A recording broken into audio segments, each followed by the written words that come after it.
दिनों के बाद आपको संबोधित करने का पटना में मौका मिल रहा है और आप जानते हैं कि लोकसभा का चुनाव शुरू हो गया है और इस बार देश ने तय कर लिया है कि फिर एक बार मोदी सरकार बनेगी। बिहार में पिछली बार मन में ये मलाल था कि हम गुजरात, राजस्थान, दिल्ली की तरह 100% सीट नरेंद्र मोदी जी के झोली में नहीं डाल पाए, लेकिन इस बार वो मलाल मिटने वाला है। पिछली बार हम 39 जीते थे, इस बार किशनगंज सहित हम 40 सीट नरेंद्र मोदी जी के झोली में डालने वाले हैं। बिहार में इस बार 40 सीट पर मोदी लड़ रहे हैं। हर जगह नरेंद्र मोदी जी के नाम पर उम्मीदवार का नाम कुछ भी हो, लेकिन मोदी जी के नाम पर लोग वोट डालने जा रहे हैं। इस बार केंद्र सरकार का जो परफॉर्मेंस है, जिन मुद्दों पर, जिन वादों पर हमने सरकार चलाई, उन वादों पर हम 100% खड़े उतरे। हमने सबका साथ, सबका विकास, सबका विश्वास के रास्ते पर देश को आगे बढ़ाया है और यही वजह है कि आज सारे विरोधी इकट्ठे होकर भी मोदी जी के सामने टिकने वाले नहीं।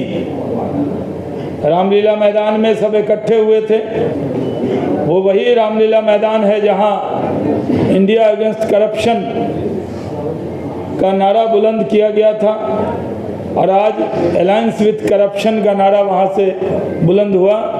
जिनको गाली दी थी आम आदमी पार्टी ने, अरविंद केजरीवाल ने, वही उन सब लोगों को मंच पर इकट्ठा किया था। ये भी देश के लोगों ने देखा। बाकी आपके प्रश्न एक एक करके आमंत्रित हैं। लालू यादव की दो बेटी बना लो होगी, रोजी आचार्य ने जीवन चुका है, क्या कहेंगे?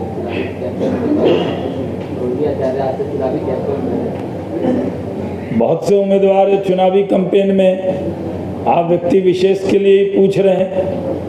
हर उम्मीदवार होता है और बहुत से उम्मीदवार चुनाव के मैदान में कूद गए, कोई फर्क पड़ने वाला नहीं है। हम लोग 40 की 40 सीट जीतेंगे। एक मिनट पूछिए आप। पॉलिटिक्स के अंदर जो है प्रशंसक भी होते हैं, आलोचक भी होते हैं। उद्योग मंत्री के तौर पर आपने काम किया, प्रशंसा। अब आपके आलोचक कह रहे हैं कि शहनवाज हुसैन अपने कैरियर के ढलान पर यानी निपटने वाले।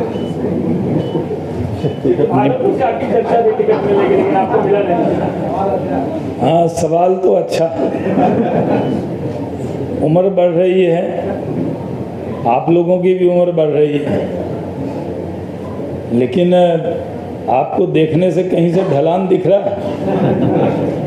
जहाँ तक सवाल है उद्योग मंत्री के तौर पर मेरे काम करने का, तो मेरे नेता नरेंद्र मोदी और केंद्रीय नेतृत्व ही मेरे बारे में तय करता है, क्योंकि हम उनके साथ ही टेक्निकली काम कर रहे हैं। और उन्होंने आदेश दिया था कि बिहार जाओ, उद्योग लगाओ। इथेनॉल की फैक्ट्रियां अभी भी खुल रही हैं। परसों भी एक इथेनॉल की फैक्ट्री बक्सर में खुली है, जहां से मिथिलेश तिवारी जी चुनाव लड़ रहे हैं। वहां पर नवानगर में वहां खुली है। परसों ही इथेनॉल अजय सिंह जी की इथेनॉल निकला है, उसके अंदर 17 इथेनॉल का प्लांट।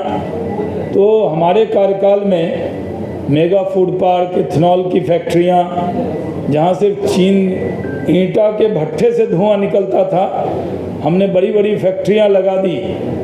और टेक्सटाइल के सेक्टर में भी बहुत काम किया जब टेक्सटाइल पॉलिसी लाए। पटना में फैक्ट्री नहीं, आप लोग कम देख पाते हैं, लेकिन बेला इंडस्ट्रियल एरिया, बिहटा और कई जगह जाकर देखेंगे तो आपको लगेगा आप बिहार में नहीं आए हैं, गुजरात में आ गए हैं, सूरत में आ गए। तो वो काम हमने किया जो जिम्मेदारी मिली, प्रवक्ता की जिम्मेदारी है, वो काम करते हैं। तो जहाँ तक लोकसभा का आपने कहा, तो लोकसभा का तो सीट ही 17 लड़ रही है बीजेपी, और हमारे कई सिटिंग लोग लड़ रहे हैं। तो जो लड़ रहे हैं वो उठान पे हैं, और जो चुनाव नहीं लड़ रहे हैं वो ढलान पे हैं। ये तो आपकी अपनी राय हो सकती है। मैं बीजेपी का कार्यकर्ता था, बीजेपी का कार्यकर्ता हूँ, बीजेपी का कार्यकर्ता रहूँगा। इससे बड़ा पद कोई नहीं हो सकता, और ये पद मेरे पास है, और मैं पूरी ताकत से नरेंद्र मोदी जी को फिर से प्रधानमंत्री बनाने के लिए काम करूंगा। और उसमें कहीं चेहरे पर आपको कोई शिकन भी दिख रही हो तो आप बता सकते हैं। कहीं से आंख में आंसू दिख रहा हो, कोई आपको शिकन दिख रही हो, मेरी पार्टी ने जितना मुझे दिया है उतना तो किसी को नहीं दिया। केंद्र में मंत्री, 2 भारत रत्न के साथ काम करने का कैबिनेट में अवसर मिला, और अभी प्रधानमंत्री के आदेश पर बिहार में काम करने का अवसर मिला। तो बिहार में जो काम किया है, हमारे जो अभी नए उद्योग मंत्री आए हैं बहुत काबिल हैं, बहुत अच्छे हैं, मेरे अनुज हैं, वो उसको आगे बढ़ाएंगे और पूरा सहयोग हम करते रहेंगे। इसलिए सवाल मेरा नहीं है, पार्टी का है। व्यक्ति अभी जानबूझकर कंफ्यूजन पैदा कर रही आम आदमी पार्टी की नेता आतिशी मरलीना और सौरभ भारद्वाज पहले से प्रेस कॉन्फ्रेंस करके ये कह रहे हैं कि उनकी भी गिरफ्तारी होने वाली है। तो चोर के दाढ़ी में तिनका होता है, किसने आपको बता दिया?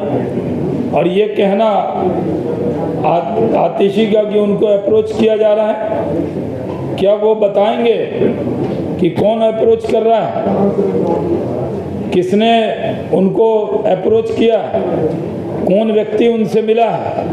सिर्फ झूठ की खेती उनको नहीं करनी चाहिए। बिहार के अंदर हमारे एनडीए के सारे उम्मीदवार घोषित हो चुके हैं, और सो कॉल्ड जो इंडिया अलायंस है वो अभी तक अपना उम्मीदवार भी तय नहीं कर पाया है। बड़ी मुश्किल से उनके सीट का एडजस्टमेंट हुआ है, लेकिन एक दूसरे पर अभी भी यकीन नहीं। एक दूसरे के नेता एक दूसरे से के सीट पर नॉमिनेशन करने की बात कर रहे हैं, और अभी भी कन्फ्यूज़न बना हुआ है। लेकिन भारतीय जनता पार्टी के गठबंधन में सब ने उम्मीदवार घोषित कर दिए हैं, और वो लोग अभी उम्मीदवार तय नहीं करेंगे। लेकिन उससे पहले बिहार की सरजमी पर प्रधानमंत्री नरेंद्र मोदी के कदम 4 तारीख को पड़ने वाले हैं। जब मोदी का कदम बिहार की धरती पर पड़ेगा तो ये अलायंस पूरी तरह इंडिया अलायंस बिखर जाएगा। 4 तारीख को जमुई में प्रधानमंत्री नरेंद्र मोदी जी की सभा होगी, और वो ऐतिहासिक सभा होगी, क्योंकि इस बार हम लोग 40 की 40 सीट नरेंद्र मोदी जी के झोली में डालने वाले हैं। 4 तारीख को वो आ रहे हैं, 40 सीट हम लड़ रहे हैं, तो 4, 40 और 400 के पार ये संयोग बिहार से ही बनेगा। और बिहार में भी पिछली बार राजद था 0, इस बार भी रहेगा 0, और पिछली बार कांग्रेस 1 सीट जीत गई थी, इस बार कांग्रेस भी हो जाएगी 0।